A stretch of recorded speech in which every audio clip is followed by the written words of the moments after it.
mensiasati atau yang mendengar tentang cerita saya. Nah, ini apabila nanti ada kesalahan, kekurangan, aku mohon maaf.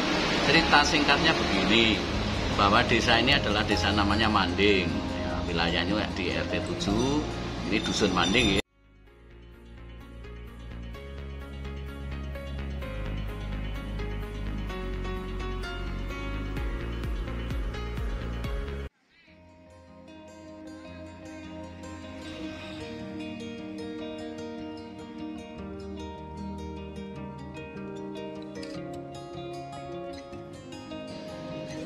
Assalamualaikum warahmatullahi wabarakatuh.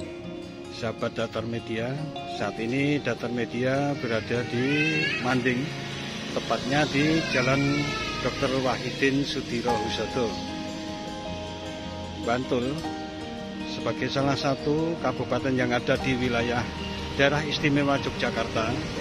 Dikenal banyak memiliki tempat-tempat wisata yang populer dan hits. Di samping itu juga merupakan pusat kebudayaan serta kerajinan yang ada di wilayah daerah istimewa Yogyakarta. Salah satu produk kerajinan yang menjadi andalan Kabupaten Bantul adalah kerajinan kulit, dan kita akan melihat koleksi serta produksi kerajinan dari Arum Handicraft yang terletak di Manding, tepatnya di Jalan Dr. Wahidin Sudirohusodo, Kabupaten Bantul, daerah istimewa Yogyakarta. Seperti apa dan seberapa banyak koleksi dari Arum Handicraft ini? Simak dan ikuti terus videonya sampai selesai.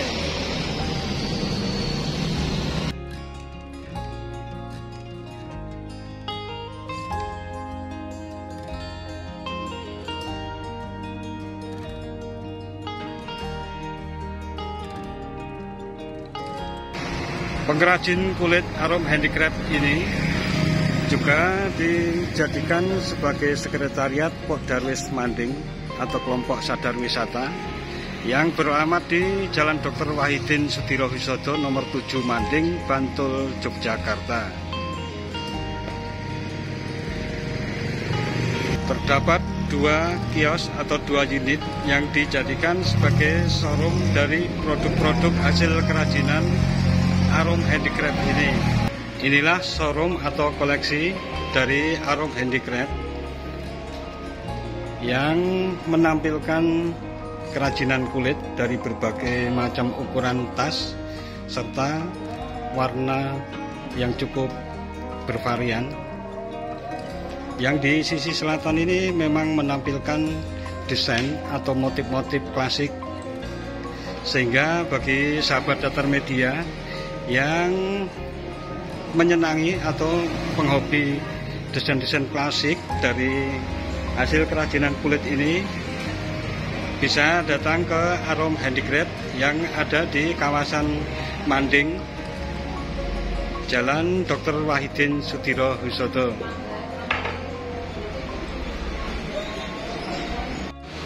Nah, sahabat Datar Media, kita akan menggali informasi seputaran mengenai kerajinan kulit yang ada di Manding, tepatnya di Jalan Wahidin Sudirohusodo ini, dengan Pak Jumakir sebagai owner atau pemilik dari Arum Handicraft yang memang kiprahnya sudah sejak lama dan diakui terbukti dengan adanya banyak trofi yang terdapat di salah satu sudut ruangan dari showroomnya Pak Jumakir ini. Selamat siang Pak Jumakir. Selamat siang.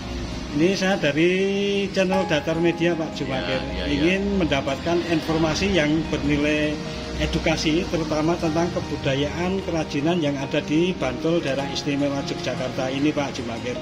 Jadi Pak Jumakir, mulai kapan usaha kerajinan kulit, terutama kerajinan tangan ini, dimulai di Manding ini Pak Jumakir? Ya. Terima kasih. Assalamualaikum. Waalaikumsalam. Para pendengar atau yang mensiasati atau yang mendengar tentang cerita saya, ini apabila nanti ada kesalahan, kekurangan, aku mohon maaf. Cerita singkatnya begini, bahwa desa ini adalah desa namanya Manding.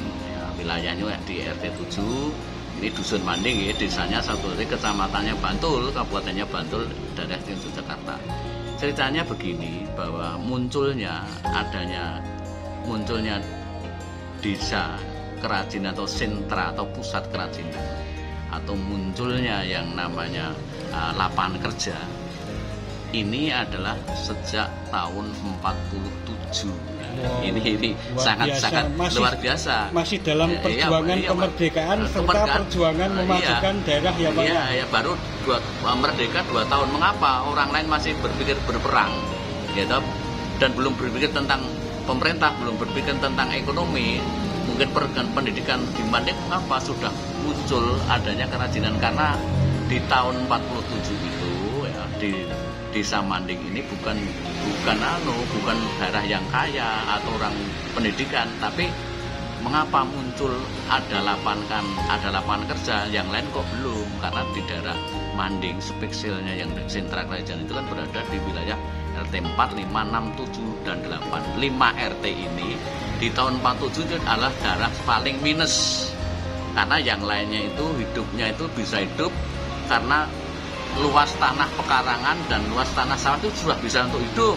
Kalau lainnya Manding 5 RT ini, tapi di Manding ini adalah luas tanah pekarangan pas-pasan, tanah sawah juga pas-pasan. Jadi untuk hidup dalam tempo 1 minggu itu 2 hari bisa makan, yang lain sama sekali tidak bisa makan. Maka dia berpikir bagaimana Manding bisa hidup layak seperti kehidupan yang lain. Jadi ceritanya bukan orang kaya, tapi orang miskin. Lalu di tahun 47 itu warga kita yang sekarang namanya para pejuang ini, namanya ada di gambar itu, yang namanya Bapak Prapto Sudarmo, yang bersalaman dengan Pak Presiden karena dia berhasil untuk pengembangan wisata. Itu mendapat upah kartis di tahun 85, dipanggil di istana.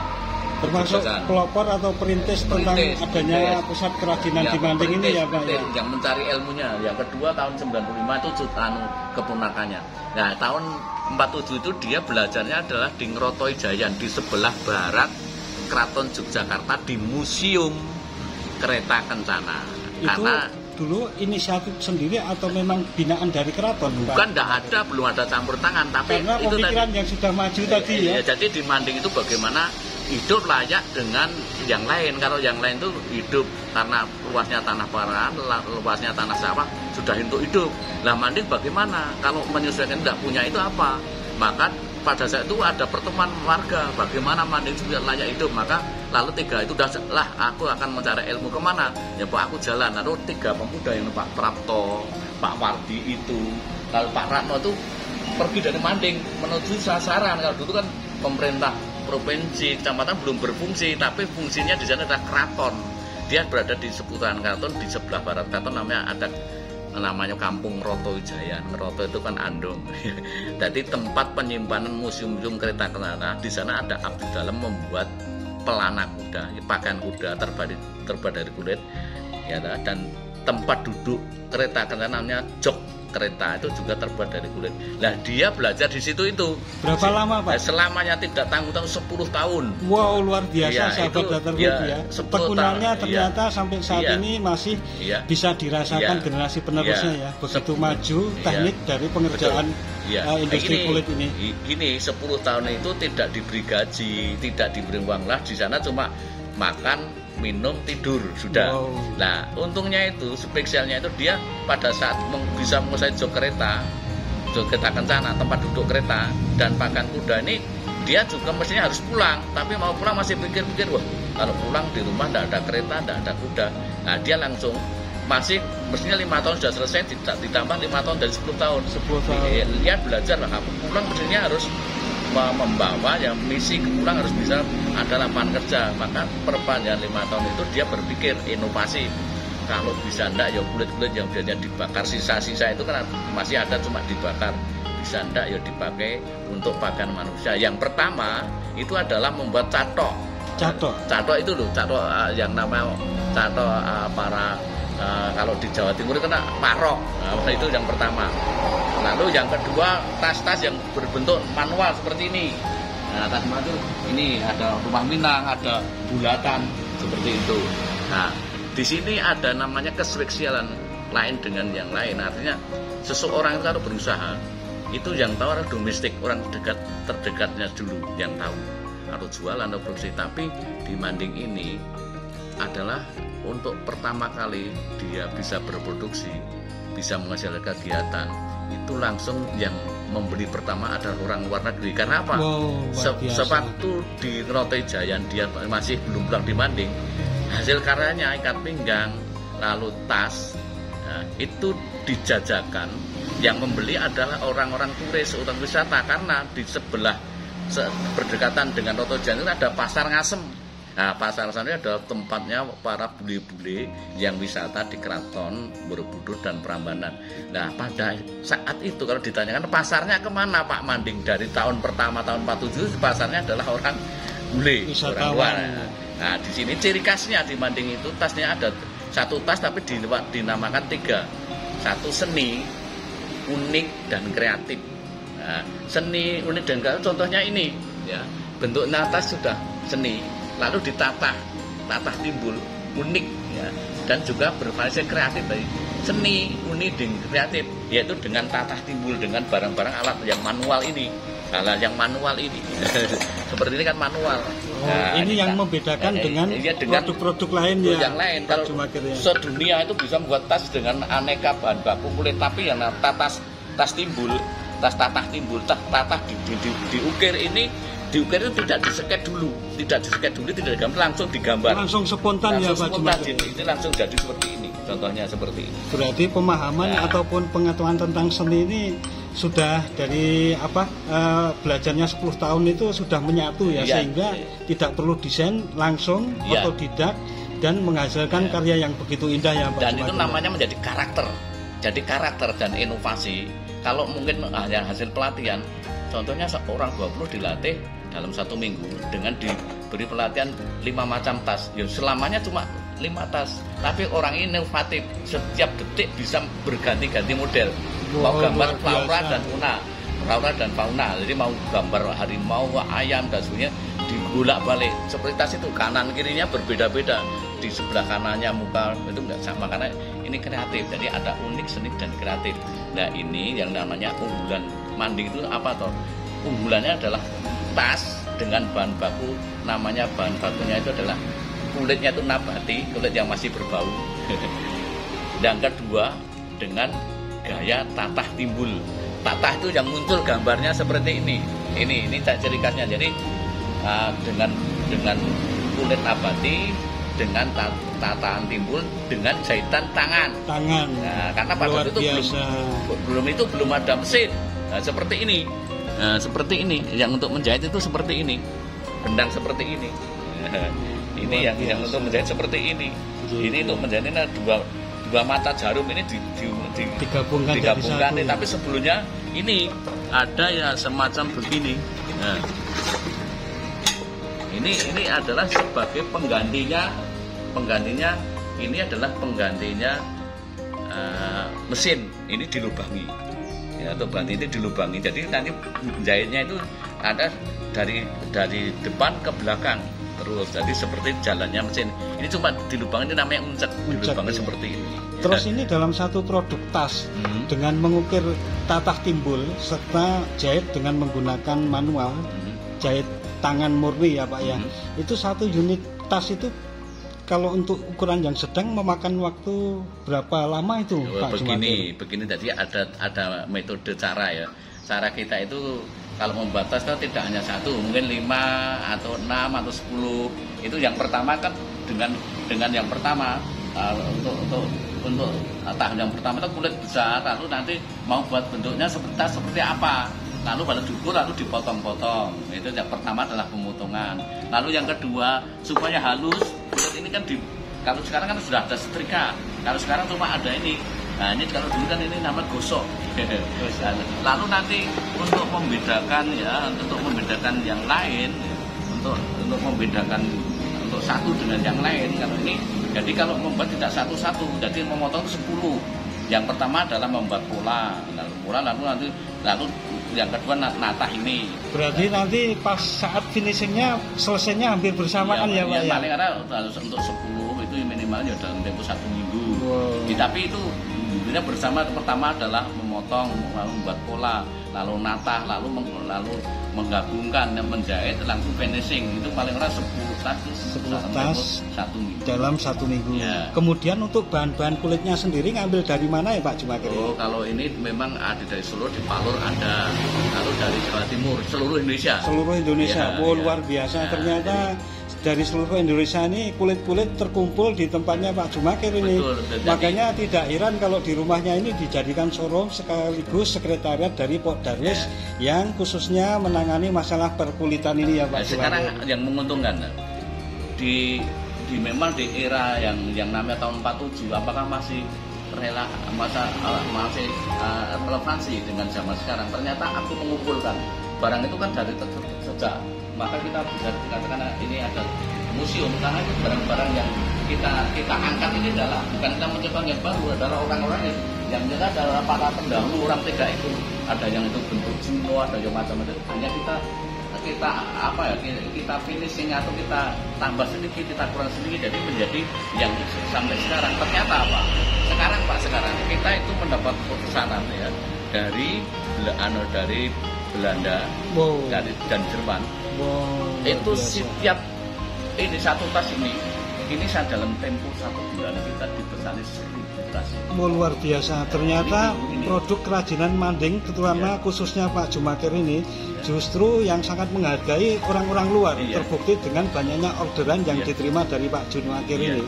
Ini untuk sekarang minggu ini sudah action. Jadi kita dari sejumlah ini kan besok itu kan cuma buat semua, karena orang yang pesan ini mempunyai pasar online dalam dunia itu 5 pasar online dia punyai, orang Jerman bergabung dengan orang Belanda. Ini akan memasarkan di 5 online ini, dan setiap kita ngirim 1 bulan kan itu 1 macam ini. Tapi kita setiap kiriman itu ada 3 macam. 1 macam ini ada 1000 pieces, jadi besok kita kirim 3000 pieces per bulan. Ini tas yang kita itu kan diurutkan. Yang sekarang, yang pertama ini sekarang ini yang mau dikirim ini, yang bentuk ini yang bentuk namanya seperti gitar, itu yang akan dikirim seperti itu. Seni sekali. Iya, seni. Iya, itu. Kombinasi warna memang dominan putih, tapi di antaranya itu juga terdapat warna-warna lembut yang sangat serasi dengan bentuk yang maupun kedua ukurannya. Yang kedua ini.